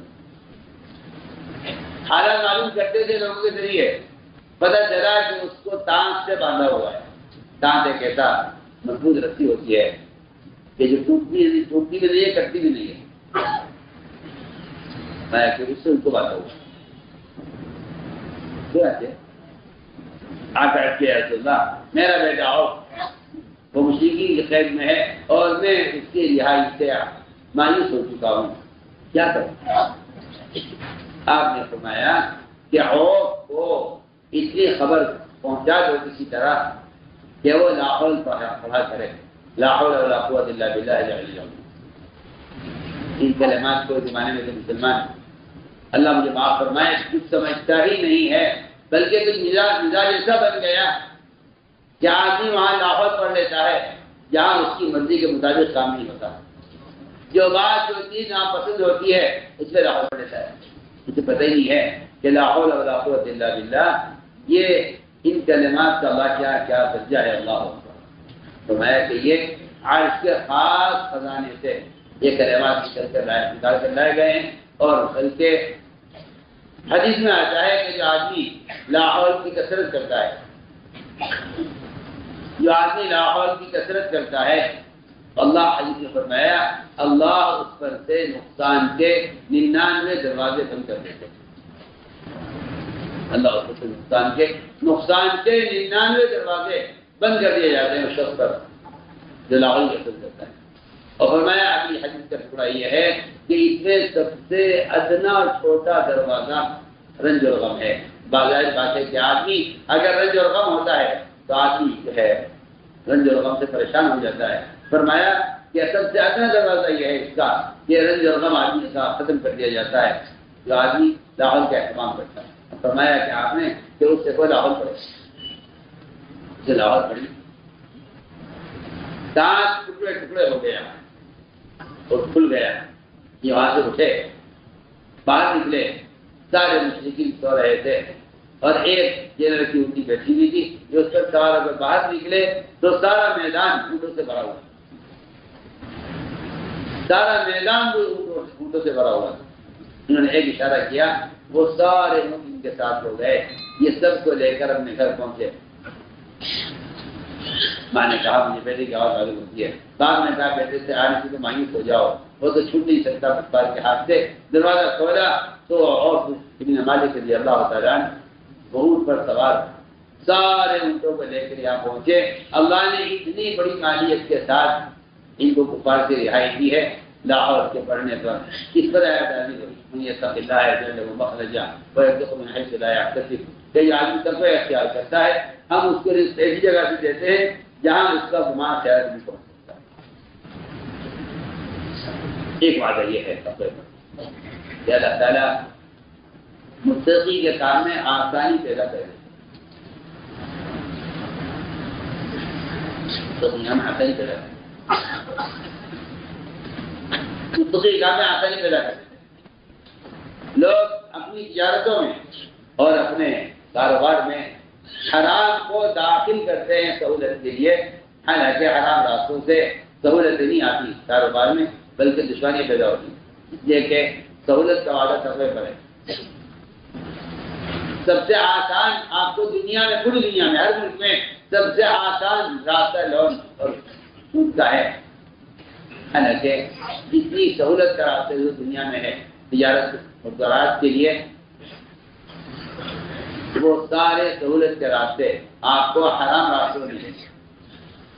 ہر حرام راستہ انتہائی آسان اور سہولت کا ہوگا، اور ہر حلال اور جائز راستے میں دشواریاں ہوں گی، اور اس کی حقیقت یہی ہے کہ اللہ تعالیٰ اپنے بندوں کا امتحان لینے کے لیے ان کو حلال راستوں میں دشواری سے گزاریں گے، اور حرام راستوں میں سہولتیں ہی سہولتیں ملیں گی، لیکن اس کے بعد جو مصیبتیں آئیں گی ان مصیبتوں کا کوئی علاج نہیں ہوگا۔ اور فرمایا کہ یہ ہمارا وعدہ ہے کہ جو آدمی کوشش کر کے حلال سے اختیار کرتا ہے ہم اس کے کام میں آسانی پیدا کر دیتے ہیں۔ بعض صحابہ کے باغات سال میں 2 مرتبہ پھل دیا کرتے تھے، ایسے بھی صحابہ ہیں۔ ان کے باغات سال میں 2 مرتبہ پھل دیا کرتے تھے، ایسے بھی صحابہ ہیں۔ صحابہ فرماتے ہیں کہ ہماری تجارت کا حال یہ تھا کہ ہم مٹی بیچتے تھے اور سونے کا نفع حاصل کرتے تھے۔ یہ مثال ہے صحابہ کے کاروبار کی کہ کاروبار مٹی کا کرتے تھے اور نفع سونے کا حاصل کرتے تھے۔ اس لیے آپ غور کریں گے کہ صحابہ کے سال کا اکثر حصہ خروج میں گزر جایا کرتا تھا، تجارت ضرور کرتے تھے۔ ایسا نہیں تھا کہ اللہ تعالیٰ صحابہ کو تجارت سے فارغ کر کے آسمان ان کے کھانے اترا کرتے تھے۔ غیبی مددوں کی کہیں کہیں مثالیں ملتی ہیں، ورنہ یہ کہیں ثابت نہیں ہے کہ صحابہ کو ان کے ایمان نے اسباب سے فارغ کر دیا ہو، یہ ثابت نہیں ہے۔ اللہ کا وعدہ ہے یہ دفعہ اختیار کریں گے، ہم ان کے لیے ان کے کام میں آسانی پیدا کریں گے۔ اور یہ اللہ تعالیٰ کا پکا وعدہ ہے کہ ہم ان کے مشکل اسباب کو آسان کر دیں گے۔ چنانچہ مثال ہے اس کی کہ اللہ تعالیٰ تقوی اختیار کرنے والوں کے کام میں آسانیاں کیسے پیدا کریں گے۔ داؤد علیہ السلام بادشاہ تھے اور اللہ نے خلافت بادشاہ کی نبوت کے ساتھ، بادشاہ کی نبوت کے ساتھ وہ اپنا ذاتی خرچ بیت المال سے نکالتے، بادشاہ کا مال، بادشاہ کا ملک، بادشاہ کا خزانہ، جو سارے ملک کو خرچ کرتے ہوں انہیں کیا ضرورت ہے کچھ کرنے کی، وہ اپنا ذاتی خرچ بیت المال سے دیا کرتے ہیں۔ یہ بات اللہ تعالیٰ کو پسند نہیں ہے، یہ بات اللہ تعالیٰ کو پسند نہیں ہے کہ ملک کا وزیر، ملک کا صدر، ملک کا بادشاہ وہ اپنا ذاتی خرچ بیت المال سے لے، اس لیے کہ وہ پبلک کے مال کا مالی ہے، مالک نہیں ہے، وہ نگراں ہے، مالک نہیں ہے۔ آپ دیکھیں گے صحابہ میں یہ صفت تھی کہ وہ بڑے بڑے ملکوں میں گورنر بنا کر بھیجے جاتے تھے۔ سلمان فارسی رضی اللہ عنہ گورنر تھے، عمر رضی اللہ تعالیٰ 5000 ان کا وظیفہ بھیجتے تھے، اور وہ یہ کہتے تھے کہ اگر میں یہ 5000 روپے اس کا کچھ حصہ اپنی ذات پر خرچ کروں اور اس سے میں اپنی تنخواہ نکالوں، تو پھر اللہ تعالیٰ یہ کہیں گے کہ سلمان تمہیں تمہاری خدمت کا بدلہ دنیا میں مل گیا۔ ہاں باقی عرض کرتا ہوں کہ دو چیزیں ہیں، اجر اور اجرت۔ اجر اور اجرت، اجر اور اجرت، کیا آپ کو اجر بھی ملے اجرت بھی ملے؟ آپ کو اجر بھی ملے اجرت بھی ملے۔ صحابہ کرام ان دونوں چیزوں کو جمع کرنا نہیں جانتے کہ اجر بھی مل جائے اور اجرت بھی مل جائے۔ یہ کہتے تھے کہ اگر دینی خدمات پر ہم نے اجرت لے لی تو آخرت کے اجر کا کیا ہوگا؟ حالانکہ اس میں کوئی شک نہیں ہے، کوئی شک نہیں ہے کہ جو لوگ دنیاوی سارے تقاضوں سے فارغ ہو کر اور سارے کام چھوڑ کر دینی خدمت میں مشغول ہیں، ان کو اگر ان کے وقت کا بدل دیا جاتا ہے تو ان کا اجر اللہ کے یہاں یقین محفوظ ہے۔ دیکھیے صحابہ کرام کا مقام، ان کا درجہ، اس لیے کہ صحابہ نے عظیمت کی سطح قائم کی ہے، اور عظیمت کی سطح مطلوب ہے، چاہے زمانہ کتنا گزر جائے۔ رخصت کی اجازت ہے اور عظیمت کی ضرورت ہے۔ رخصت کی اجازت ہے، عظیمت کی ضرورت ہے۔ صحابہ کرام وہ یہ سوچتے تھے کہ اگر ہم نے اجرت لے لی، اگر خدمت کی اجرت لے لی تو اجر کا کیا ہوگا؟ سلمان فارسی رضی اللہ تعالیٰ عنہ گورنر تھے، 5000 درہم عمر رضی اللہ تعالیٰ عنہ ان کی تنخواہ دیا کرتے تھے، اور وہ 5000 میں سے اپنی ذات پر ایک پیسہ بھی خرچ نہیں کرتے۔ وہ یہ کہتے تھے کہ یہ جتنا مال ہے یہ تو میرا اپنا ہے نہیں، میرا تو ہے، جس کو میں اپنے ہاتھ سے کماؤں وہ میرا ہے، جس کو میں اپنے ہاتھ سے کماؤں وہ میرا مال ہے، یہ میرا مال نہیں۔ چنانچہ وہ گورنر ہوتے ہوئے کھجور کی سوکھی پتیاں تلاش کرتے تھے، ان سے ٹوکرے بناتے تھے، ان ٹوکروں کو بیچتے تھے، ان سے جو آمدنی ہوتی تھی اس سے اپنے گھر کا ذاتی خرچ بھی نکالتے تھے اور اس میں سے لوگوں پر صدقہ کیا کرتے ہیں. ٹھیک ہے، تو سب وہ ہے اپنی ذاتی کمائی سے صدقہ کرے. اگر کوئی آدمی کسی کے دیے ہوئے مال کو خرچ کر دے تو اس میں اس سے کیا کمائے؟ تو اتنا سے وہ تمہارا کہ جاؤ وظیفہ تو خرچ کر دیا جیسے میرا مال ہے ہی نہیں، اس کا خرچ کرنا کوئی کمال نہیں. کچھ ٹوکرے بنا کر اس کی بستیوں کو سے اور ان کو بیچ کر اس سے جو آمدنی ہوتی تھی اس سے گھر کا خرچ نکالتے تھے اور اس میں سے صدقہ کیا کرتے تھے. چلے یہ ہے اصل میرا مال، یہ ہے وہ میرا مال جس کو میں نے خود کمایا ہے.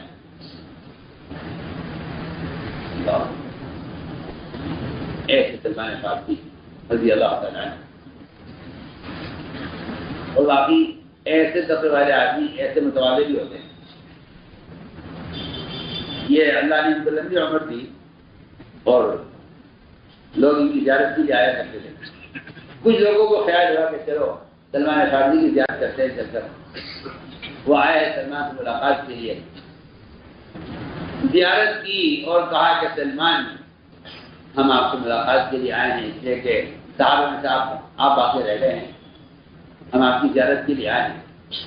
سلمان فارسی رضی اللہ عنہ نے فرمایا کیوں آئے ہو زیارت کے لیے؟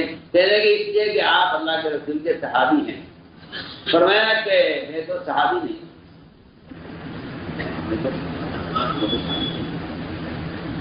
میں تو صحابی ہوں. آپ نے صحابی ہونے کا انکار کیا انہوں نے سلمان فارسی رضی اللہ عنہ، جبکہ وہ صحابی ہیں کہ جب آپ ان سے مشورہ کرتے تھے تو کوئی تیسرا شریک نہیں ہوا کرتا تھا. آپ کے یہاں اتنے معتمد مشیر تھے آپ نے خندق کے کھودنے کا فیصلہ اس سلمان فارسی کے رائے پر کیا. اس درجے کے سلمان فارسی کہنے کہ میں تو صحابی نہیں، میں تو صحابی نہیں ہوں. لوگ کہنے کہ چلو تو یہاں سے یہ تو کوئی اور سلمان ہے، ہمیں تو ان سلمان کی تلاش ہے جو صحابی کر. چنانچہ لوگ انکار کر کے کھڑے ہو گئے. نکلتے ایک صاحب نے ان سے پوچھ لیا کہ کیا آپ نے اللہ کے رسول کو دیکھا ہے؟ کیا نہیں دیکھا، ہماری تو زندگی گزری ہے ان کے ساتھ، ہم تو جوانی میں آ گئے تھے اور آپ کے ساتھ رہے، غزوات میں، مشوروں میں، مدینے میں، باہر سفر میں، حضر میں ہم آپ کے ساتھ دعا کرتے تھے. تو پھر آپ کیوں انکار کریں کہ میں صحابی نہیں؟ فرمایا کہ دیکھو ہمارے صحابی ہونے کا فیصلہ اگر آپ کے ساتھ جنت کا داخلہ ہو گیا تب تو ہم صحابی ہیں، اور اگر وہاں ہمیں آپ سے الگ کر دیا گیا تو ہم دنیا میں کہتے کہ ہم صحابی ہیں. کیونکہ آپ یہ سلمان فارسی نے جواب دیا. وہ نام کیا کہ ایسے ہوتے دعوت کرنے والے. تو میں نے عرض کیا کہ بات اصل یہ تھی کہ صحابہ اجرت اور اجر اس کو جمع کرنا نہیں جانتے تھے کہ یہ دونوں کبھی جمع ہو. آج بھی یہ بات ہے کہ دین کے تمام شعبوں میں کام کرنے والوں کو چاہیے کہ وہ اس اجرت کو اپنی خدمت کا بدل نہ سمجھیں بلکہ اپنے وقت کا بدل سمجھیں کہ ہم سارے کام چھوڑ کر اس میں لگے ہوئے ہیں.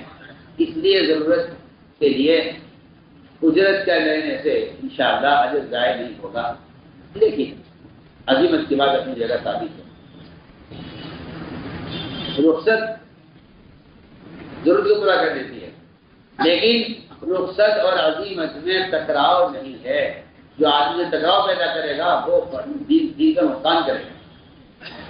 یہ بات آپ نے یاد رکھیے. رخصت عظیمت میں کبھی ٹکراؤ نہیں ہے، اور عظیمت کی بات کرنا انسان کی اور لوگوں کی استعداد سے اونچی چیز نہیں ہے. یہ بھی آپ یاد رکھیے گا. یہ زمانے کا دھوکہ لگا ہے لوگوں کو کہ عظیمت کی بات مت کرو کیونکہ لوگوں میں اس کی استعداد نہیں ہے. میں کہتا ہوں صرف عظیمت ہی ایک ایسا فریضہ ہے اور عظیمت ہی ایک ایسا امر ہے جس کی وجہ سے مسلمان باقی رہے گا. اگر عظیمت کی بات نہیں ہے تو دین کھیل بن جائے گا. تو میں نے عرض کیا کہ یہ ایک وعدہ ہے کہ جو آدمی تقوی اختیار کرتا ہے ہم اس کے سامنے آسانی پیدا کر دیتے ہیں. داؤد علیہ السلام اپنا ذاتی خرچ دیتے تھے اور اپنا بیس بدل کر پھرتے تھے لوگوں میں، اور لوگوں سے معلوم کرتے تھے کہ بھئی یہ داؤد کے ساتھ آدمی ہے۔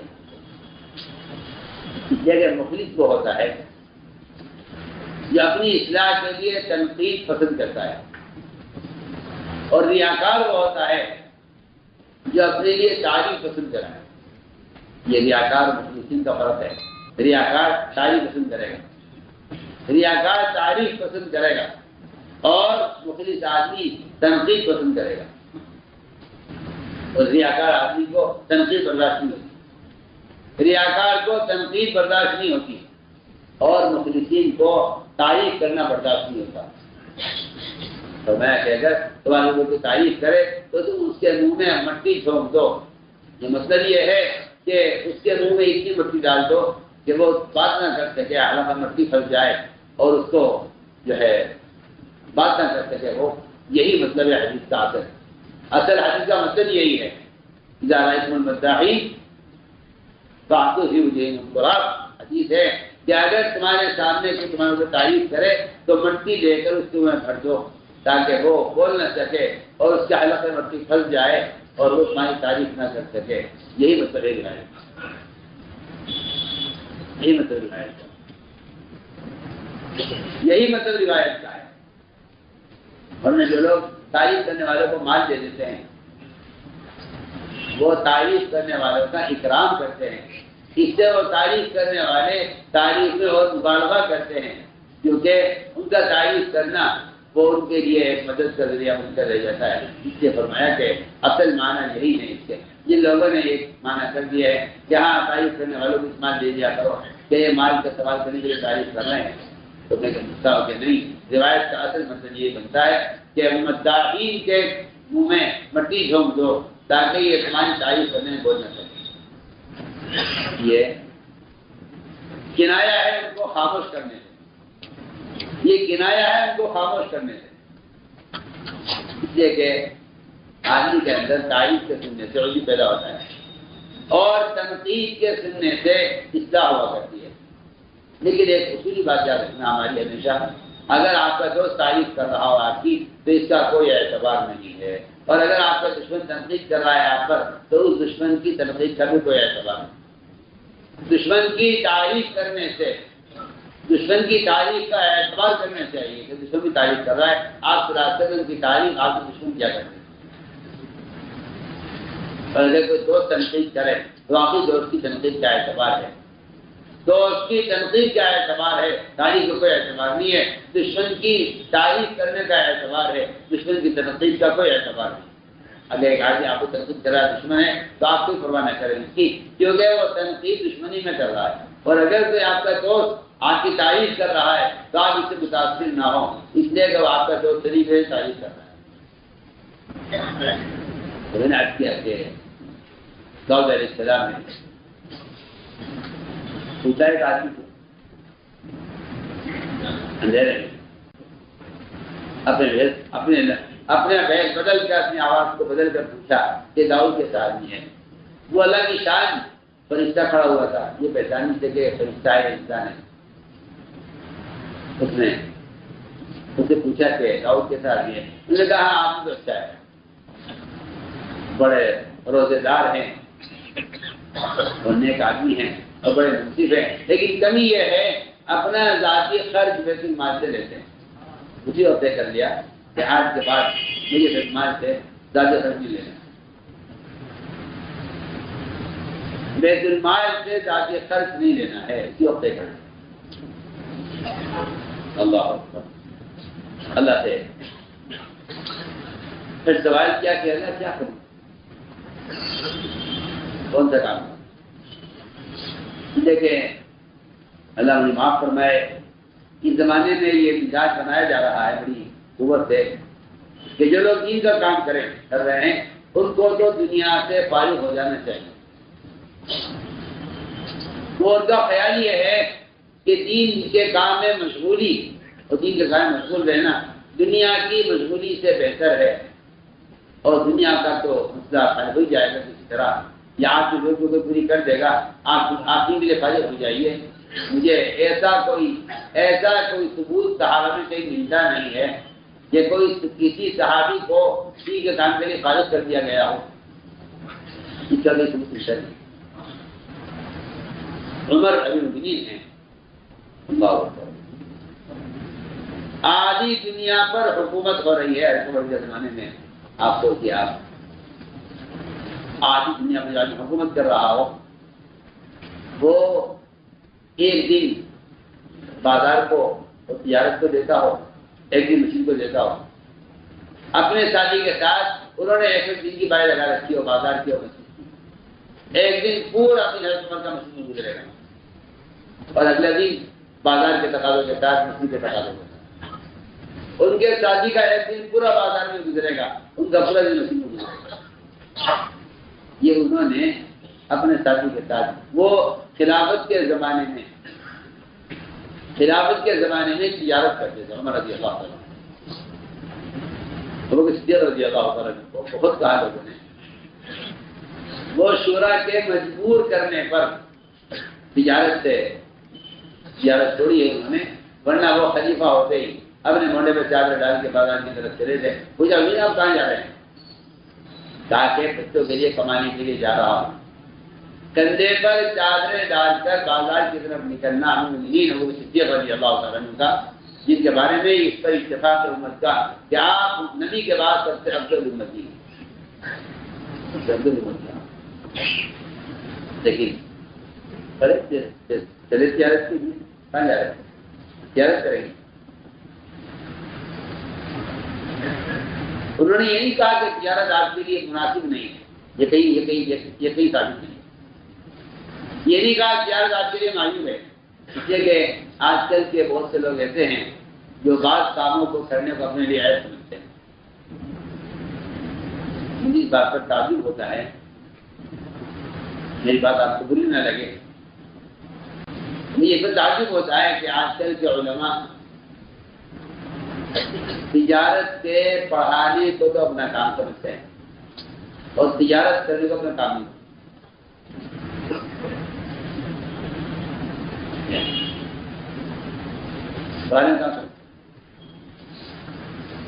اور میرے نزدیک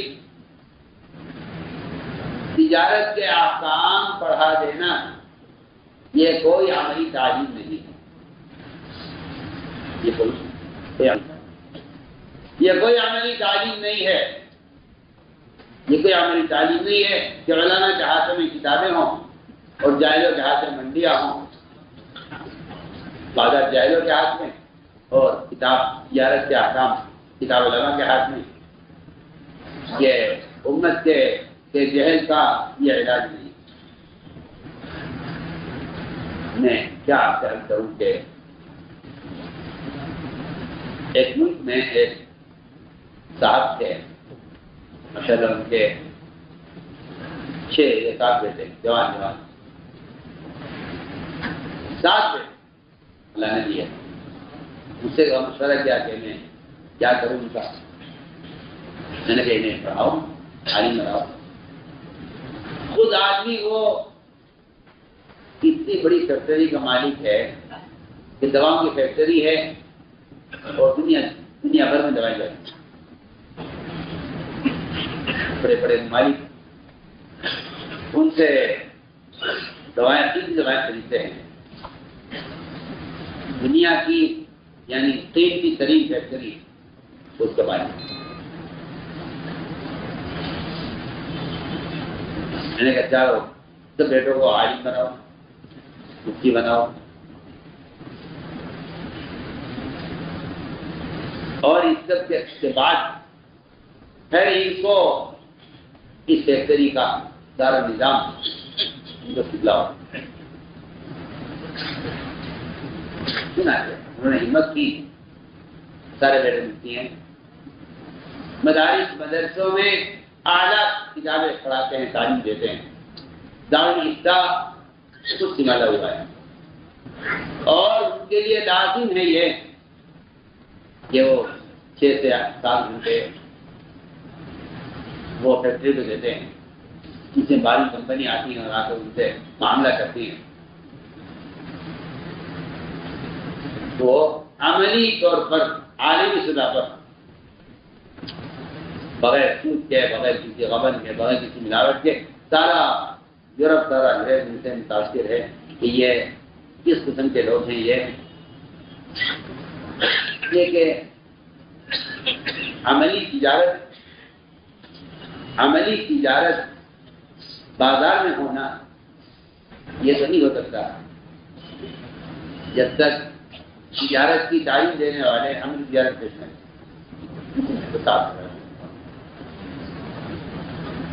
کہ آپ تعلیم کو الگ کر دیں، عملی تجارت کو الگ کر دیں، تو اس سے آپ بازار میں عملی تجارت پیش نہیں کر سکتے. ہم تو صاف کو بتاتے ہیں کہ تعلیم اور عملی تجارت عمر رضی اللہ کے زمانے میں یہ ممکن نہیں تھا کہ ایک آدمی مدینے کے بازار میں تجارت کرے، تجارت کے احکام کا امتحان دیے بغیر اور تجارت کے احکام کو سیکھے بغیر وہ ہمارے مدینے تجارت نہیں کر سکتا. اس لیے کہ ہم تجارت کی تعلیم مدرسے میں نہیں دینا چاہتے، ہم تجارت کی تعلیم بازار میں دینا چاہتے ہیں. جہاں کے احکام ہیں وہاں سکھلائے جائیں گے. عدالت کے احکام وکالت کی تعلیم میں نہیں سکھلائے جاتے ہیں. عدالت کے احکام عدالت میں سکھلائے جاتے ہیں. علی رضی اللہ تعالیٰ اپنے مد مقابل یہودی کو لے کر آئے تھے عدالت میں، اور عدالت کے جج نے حضرت علی کے خلاف فیصلہ کیا تھا. وہاں اس یہودی نے کلمہ پڑھا. اس نے کہا کہ آپ کے یہاں جو وکالت پڑھائی جاتی ہے اور جج بنائے جاتے ہیں وہ اسکولوں میں تعلیم نہیں بنائے جاتے. آپ کے یہاں جو تعلیم ہوتی ہے اصل جو ہے وکالت کی اور جو ہے عدالت کی، وہ آپ کی عدالتوں میں آپ کے یہاں عملی تعلیم ہے. اس یہودی نے پورا کلمہ پڑھا. اس نے جب دیکھا کہ حضرت علی کے خلاف فیصلہ ہو رہا ہے میرے حق میں، اس نے کہا کہ لا الہ الا اللہ. آپ کی عدالت وہ انبیاء والی عدالت ہے اور آپ کی عدالت صحابہ، آپ کی عدالت انصاف والی عدالت ہے. اس یہودی نے کلمہ اس پر پڑھا ہے کہ علی رضی اللہ تعالیٰ کے خلاف عدالتی فیصلہ ہوا. ہم کیا احتجاج کرتے ہیں کہ ہم تو سارے شعبے جتنے بھی ہیں دنیا کے، ان سارے شعبوں میں علماء کو عمل پر اتارنا چاہتے ہیں. تو میں نے تو ساری بات اس پر عرض کی ہے کہ کوئی بھی عمل، کوئی بھی کام معیوب نہیں ہے. داؤد علیہ السلام نے پوچھا اللہ سے کہ اللہ کیا کروں؟ اللہ نے فرمایا کہ داؤد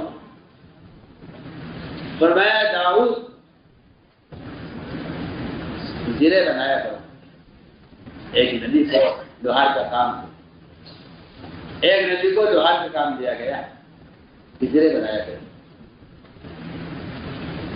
ایک نبی کو لوہار کا کام دیا گیا، لیکن اللہ نے آسانی پیدا کی ہے تقوی پر، کیونکہ انہوں نے اپنے اخراجات کو فقری کے مال سے ہٹا کر خود کچھ کرنا طے کیا.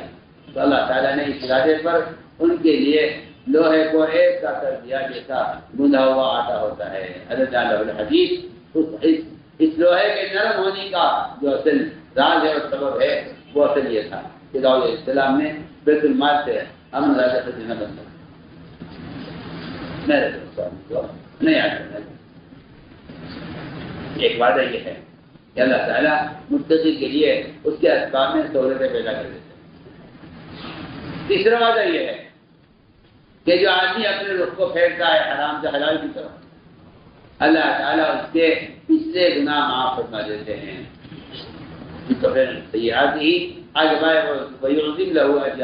اور اللہ تعالیٰ اس کے اجر کو بڑھا دیتے ہیں کیونکہ اس نے اپنے رخ کو غلط تجارت سے صحیح کی طرف اور سود سے کو چھوڑ کر حلال طریقے کی طرف تجارت سے اس کو بدلا ہے.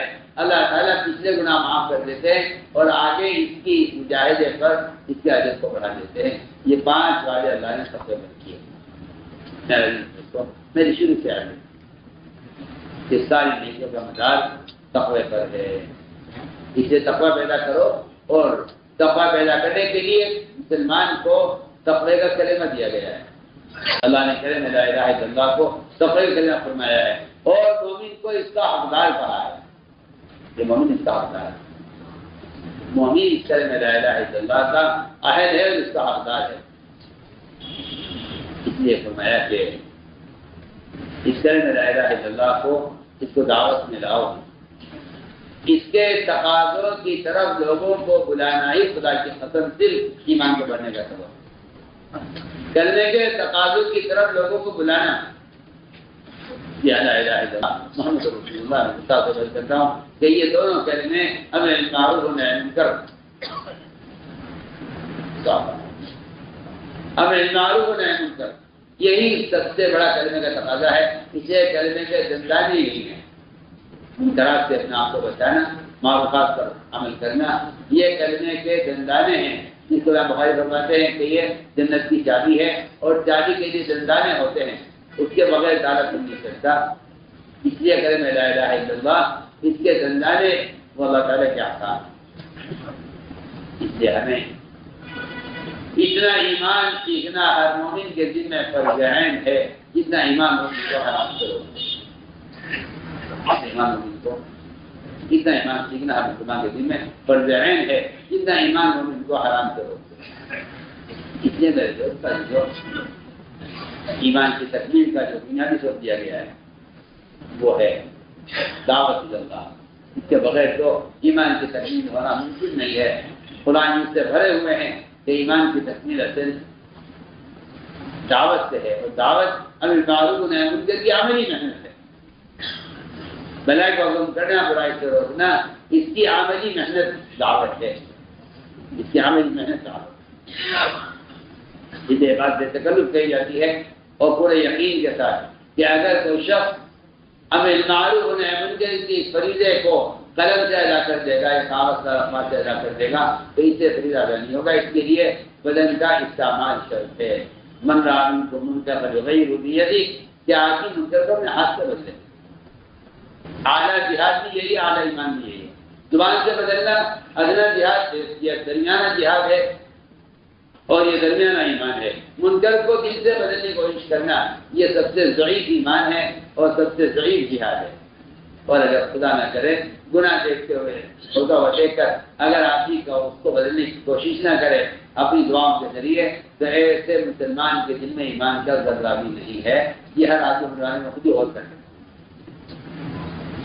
اس سے دل سے عزم کرو کہ انشاءاللہ ہمیں اس کے ذریعے اپنے یقینوں کو بدلنا ہے، اور یہ تقوی پیدا کرنا ہے جو اللہ سے تنہائی میں ڈرنے لگے۔ اس کے لیے آپ کو پیش کریں فرمائے ہر سال کے 6 ماہ کے لیے اللہ کے راستے کے 4 ماہ خروج کے فرمائے۔ جی کیا نام ہے؟ محمد فرمان صاحب، مظفر نگر۔